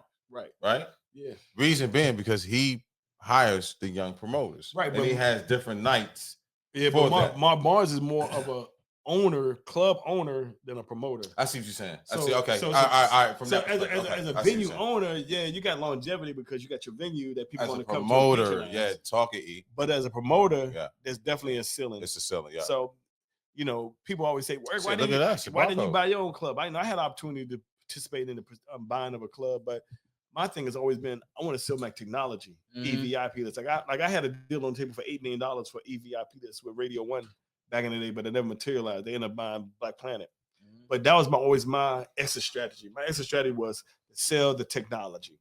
And that wasn't necessarily to buy a venue and make money off the venue. I was looking at the long term to sell the technology and retire from that point of view. You know what I'm saying? But when I didn't sell the technology, I looked up one day and realized I had all these pictures and all these stories, and I produced back then when. Well, that's a bit of wisdom for those who are coming up in the nightlife industry who want to be promoters. Yep. That you can have your time with it, and you gotta make the most of it. Manage your dough. Can I say something, please? Go ahead. I'm gonna look right in the camera. This is real serious. Every time, I started doing parties. Well, in the nightlife since 1999, right?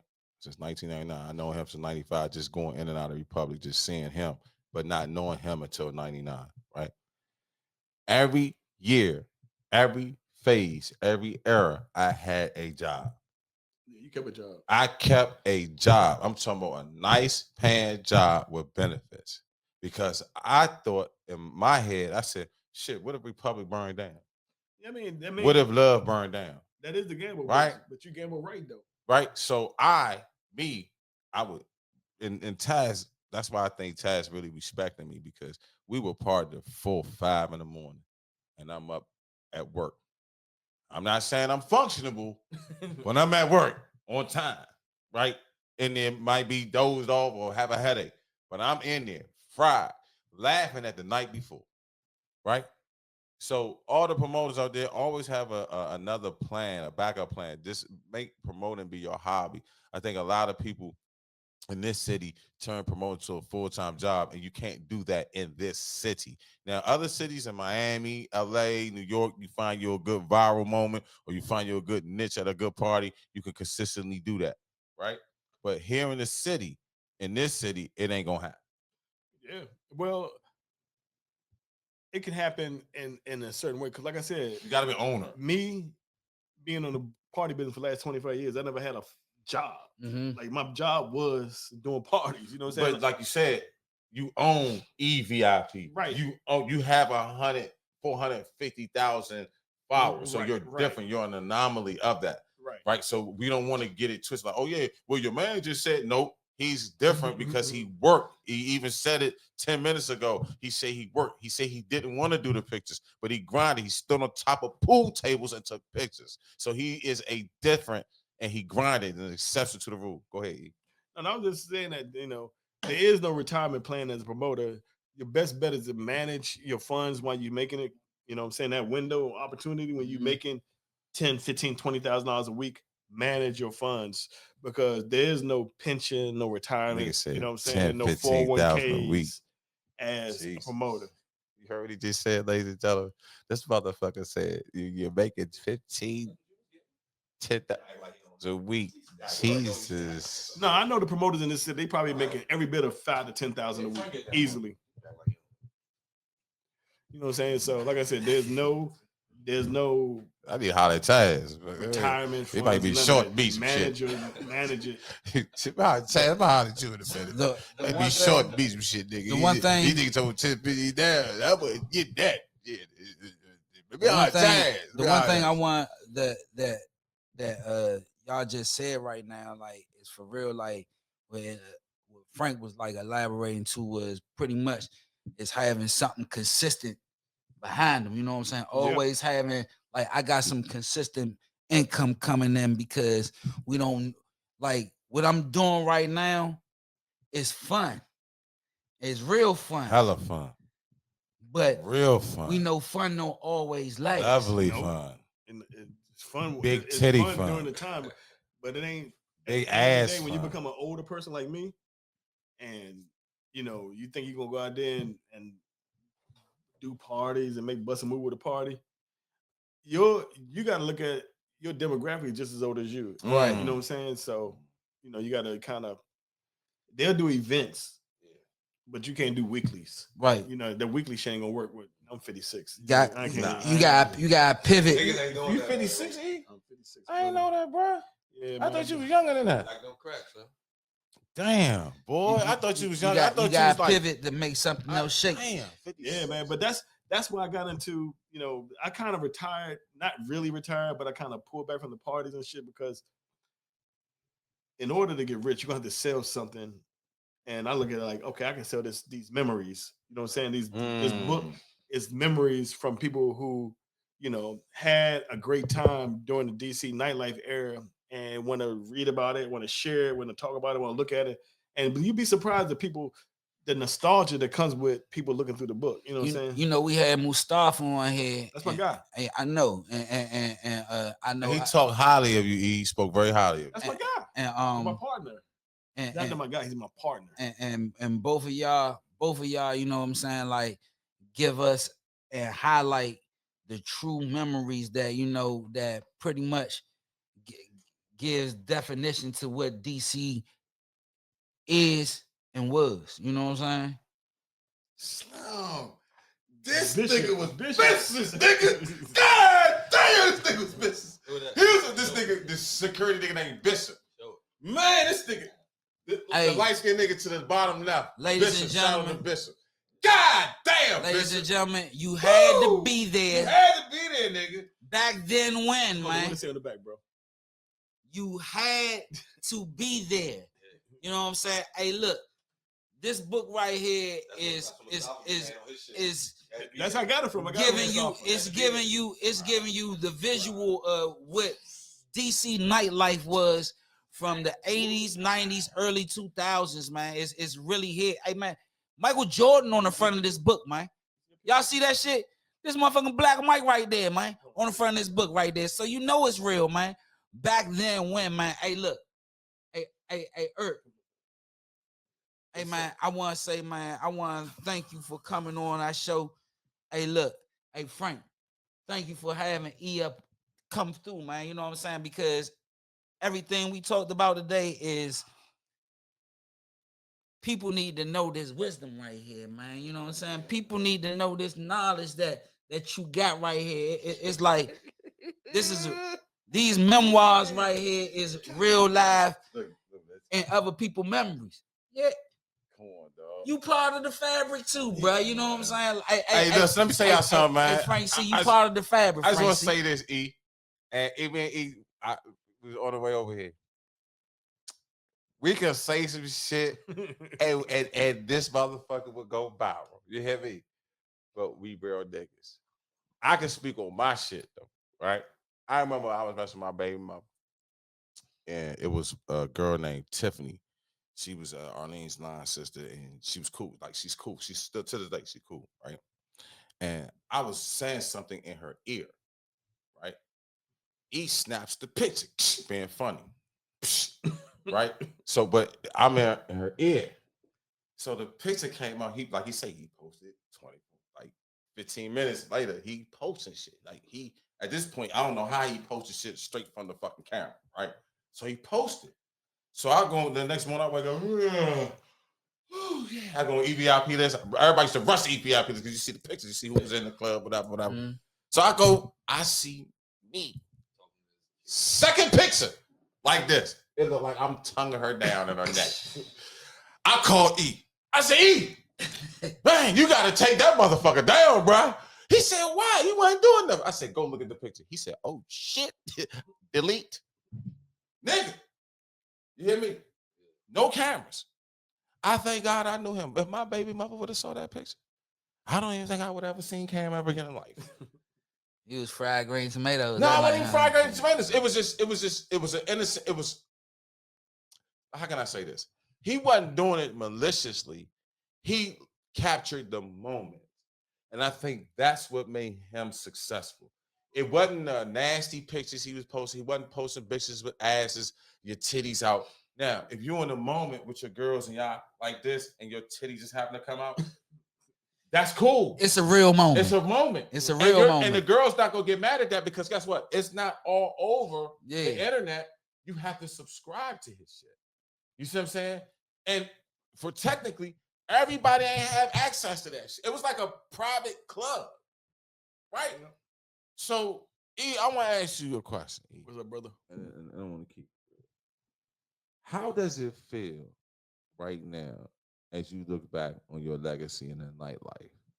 How does it feel to look back and see your mark and how your stamp, like you to pine it, like how Lil Wayne say, y'all niggas made a copy of me. It's niggas with dreads.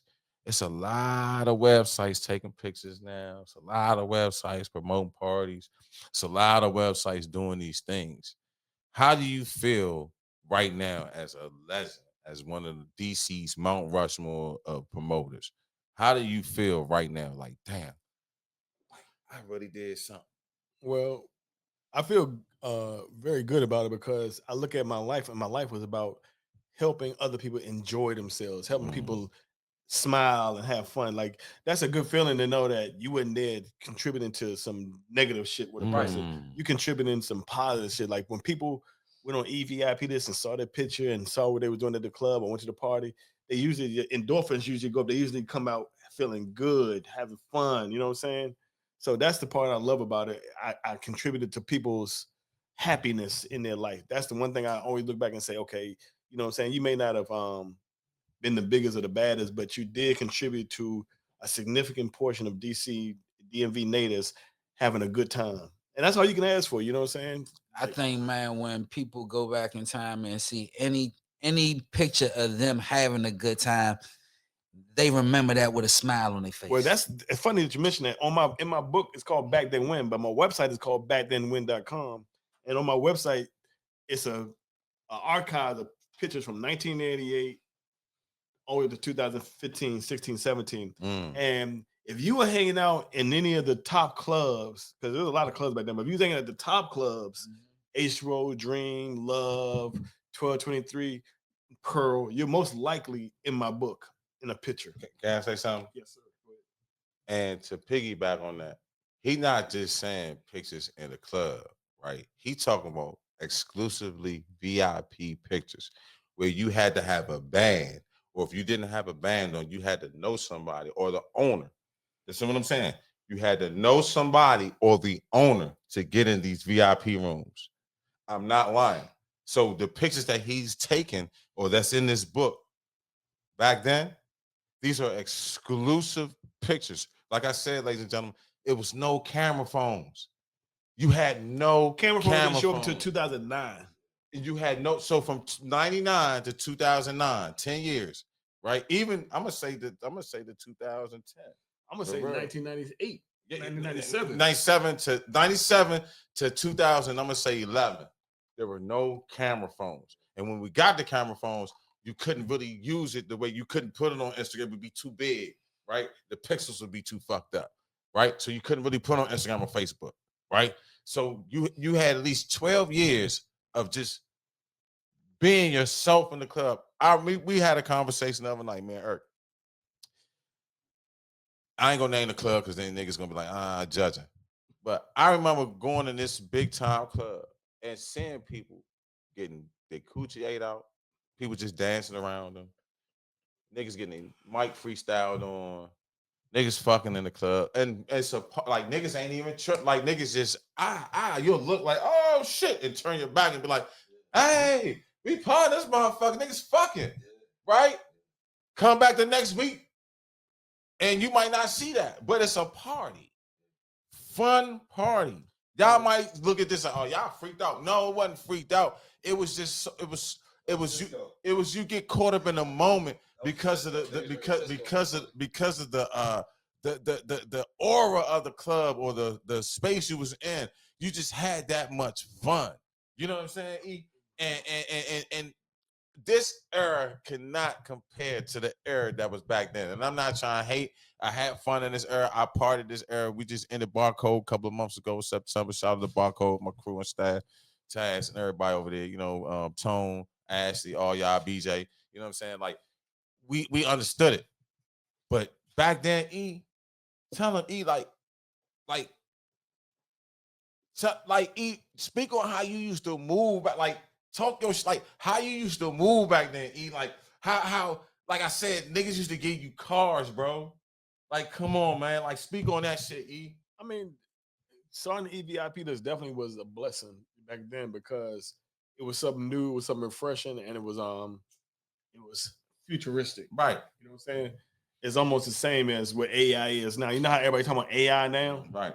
It's the same thing. That's how .coms were back in like 1999, 2000. It was brand spanking new, and we utilized that to change the industry because before eVIP list, when people got party information, it was usually on a flyer. Yep. You usually had to go buy a box of 5,000 flyers, get your graphics done, get your box of flyers. Now we were sending party information to LA in 1 minute, 1 second, and that's how people. That was the beginning. You know, like how it happened back then. Right. But what I'm saying is, so okay, cool, boom. So I know that inspired you, right, to do this book.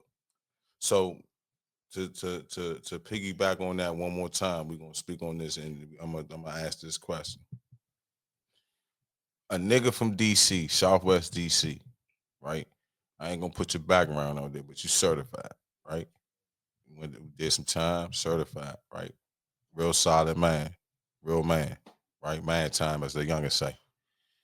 What made you in your heart inspired you to do this book? Like, why pick that title, and why pick this book and to do it the way you did it? I called it back then when because I hate to say it, but back then when I got it from saying shit like, man, you remember back then when we used to party in the clubs and have the best time of our life? That's how I got the word back then when. And so back then when was basically me knowing how great it was during the golden era, wanted to document it and record it for future generations because about in 2019, I saw the decline of the club business. And that's when I started thinking to myself, okay, it's time to do something different. And that's when the book part came up. And so yeah, man, I really felt strong about preserving the business because 100 years from now, I look at it from like this: 100 years from now, somebody's gonna be like, "Well, like how was black nightlife during the black president?" And I have receipts that show what black nightlife was in Washington D.C. during the time of the first black president. That's one of the things I'm very happy about. That I documented what DC was like in the Obama era. During the Obama era, bro. That's one thing I'm always be happy. Like I caught it right at the right time. 2008 to 2016, we caught that. You know what I'm saying? Caught the people. And DC was popping during that time, to tell you the truth. Yeah. It was a popping part at this time in the city.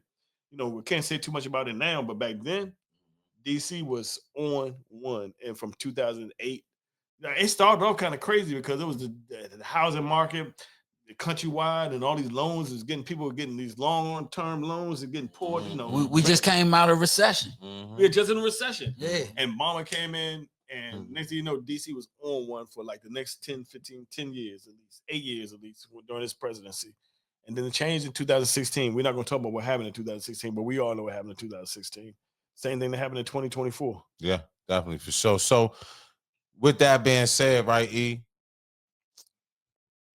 what do you think about the nostalgia of the DC nightlife right now compared back to back then? No pun intended.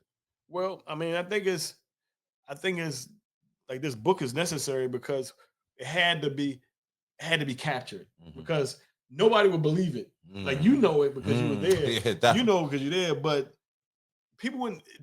50 years from now, people are not gonna believe how popping it really was. It was popping during this the 1985 to 2020 2025 it was a great time in DC.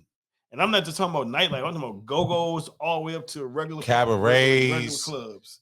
You know what I'm saying? I think we came of age like about the 85, 80. We came of age in about 85. You know what I'm saying? Like go-go's was just hitting their stride. You know what I'm saying? Like they were always, you know, in high schools and little, I won't say hole in the wall because Panorama wasn't a hole in the wall, but it was in smaller spots and it was enjoyable. But about 88, 89, Go-Go hit a stride that just took off. It took off and never looked back, especially with Essence. Yeah.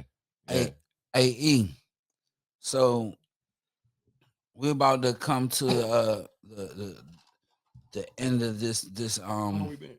Oh, damn. This shit go great quick. great conversation. Great conversation, man. We it- want to keep going, but we're gonna do a part 2. Definitely. Is there any shout outs you want to give to anybody, man?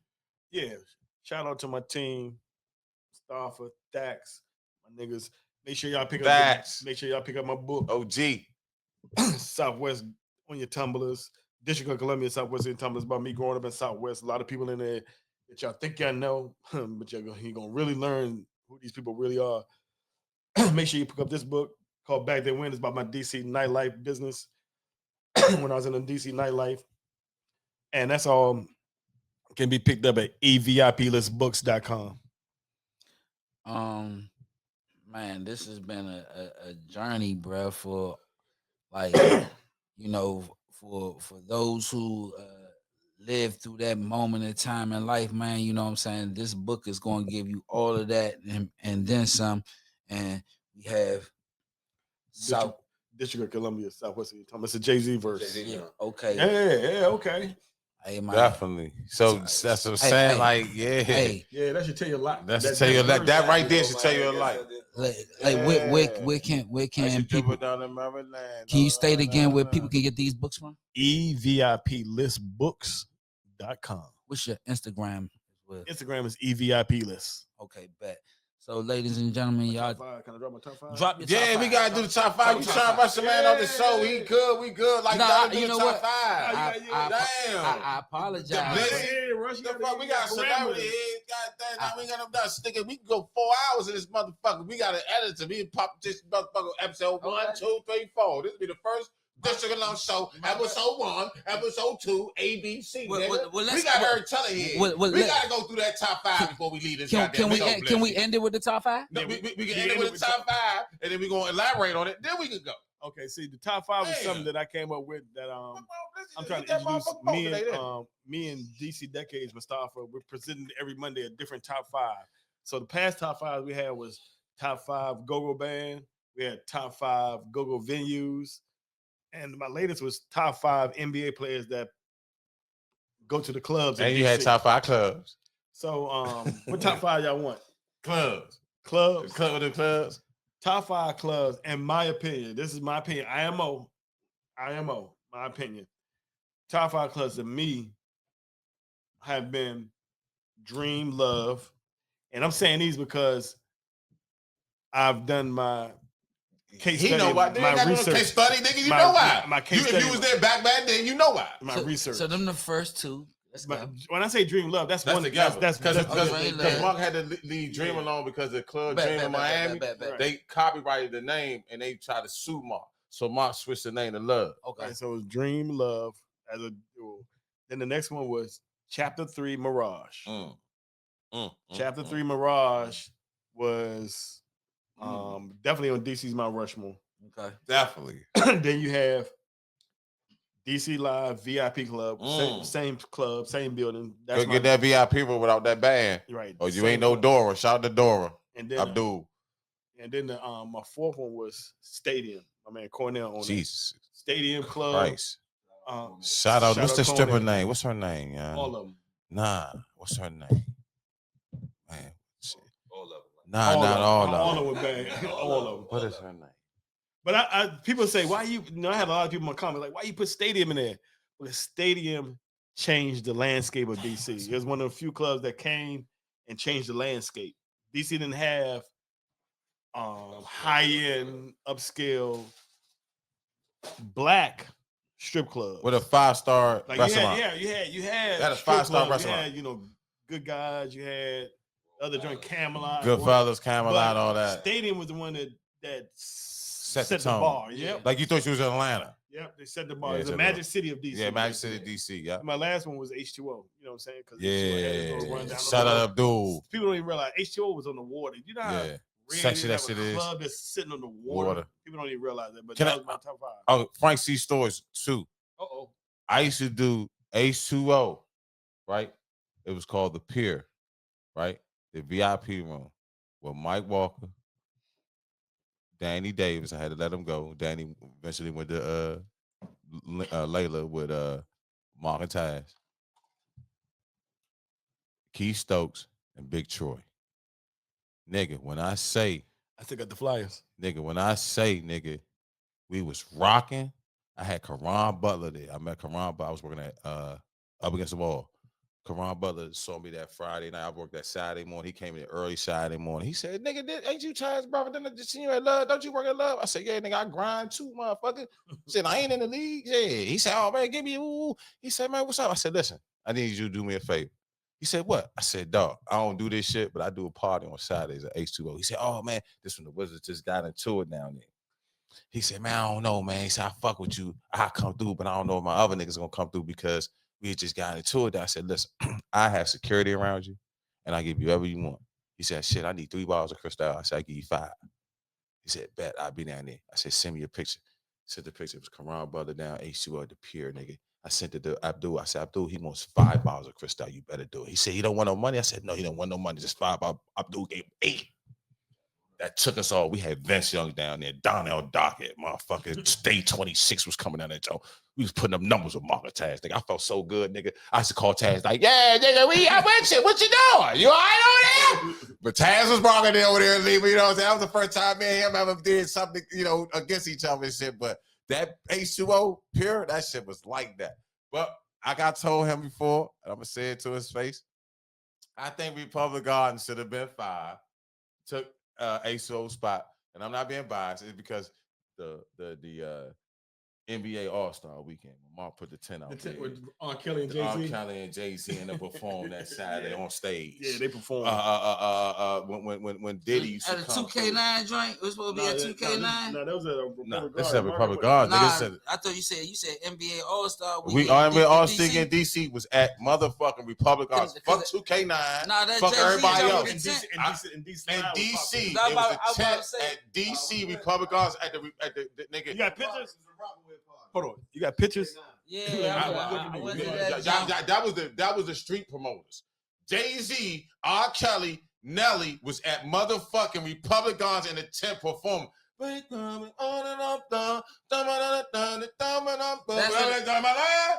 they was at, huh? That's where they was at, nigga. That's where they was at. That's where they decided to record this album together and do the tour. I was mad as shit at that motherfucking night, man. That night. Y'all can remember Because you know why? They was at Republic Gardens. I told you what Mark did. I told you what Mark do. Give me the pictures. Man, I got thrown out that motherfucker that night, man. Somebody, they Jazzy Jeff me out that motherfucker, man. Republic Gardens, I was working security. Eric Teller walking around there with that motherfucker futuristic camera. Zap. Jazzy Jeff me Missy out. Elliott was there. Missy Elliott was there. Like, nigga, yeah. Like, I'm telling you, we like, this was a time in DC, babe. So on that note, man, Blizzy, say what you say. You got some shout outs? Hey, man, look, I want to say shout out to everybody that follow and subscribe, and comment to the show. My man Capes, he got the good Chocolate City Denim. He got his website just went up. Go online, Chocolate City Denim. We got merch. We got that District Alum merch. Oh yeah, by the way, hold up before we leave. We got something for you, E. Oh yeah, we got a present for you, E. I like presents, brother. Appreciate it. Yeah, we got a present for you, man. You know what I'm saying? We got some District Alum for you, baby. Thank you, brother. You know what I'm saying? That's a large or extra large. I think it's an extra large. It's perfect, brother. Thank you. District Alum, baby. District Alum back then win, bro. Yeah. Right, there it is. You do a collab one day, baby. You know what I'm saying? You hear me? You know what I'm saying? I want to shout out, man, my liaison, E.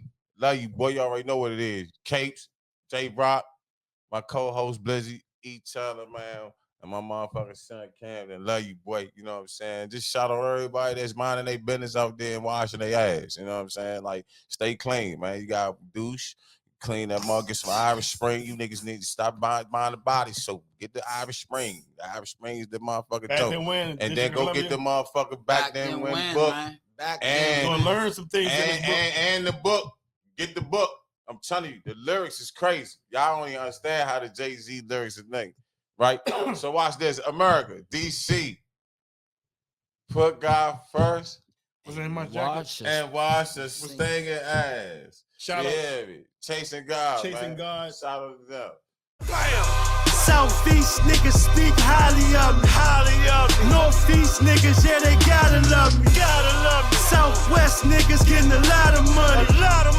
Come uptown, you know who riding for me. In Northwest, my influence like Mike Frey, but I'm noise, so I might spray or slice with a nice blade.